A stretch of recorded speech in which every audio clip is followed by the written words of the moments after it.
Hey everybody, Ryan Dunleavy, Keith Sargeant here to recap the first Rutgers practice of training camp. It was a quarterback heavy day. We talked to Chris Ash, we talked to Drew Maringer, we talked to Chris Laviano, Hayden Reddick, Gio Resigno, and new guy Zach Allen, who I'm sure all you guys are curious about. Keith, what'd you see? We all went into it wondering what the depth chart is going to be. Chris Laviano, Zach Allen, both co-starters. Hayden Reddick's a little surprising. He's going to be a second teamer.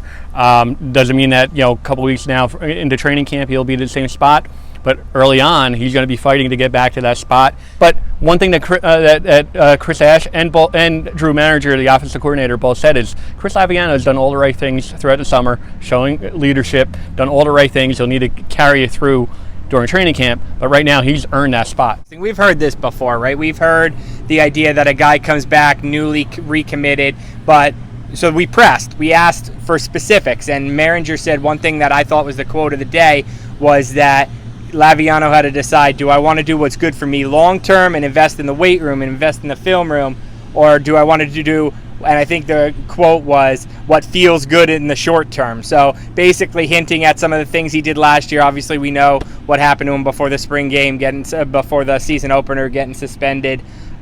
So obviously I think it sounded a little more real this time, a guy who maybe really did recommit himself. And I was looking at Tylen Oden, freshman, a lot of buzz about Tylen Oden. He obviously, tall, lanky kid, has some athleticism, exactly as advertised, but boy is he skinny. He really needs to hit the weight room.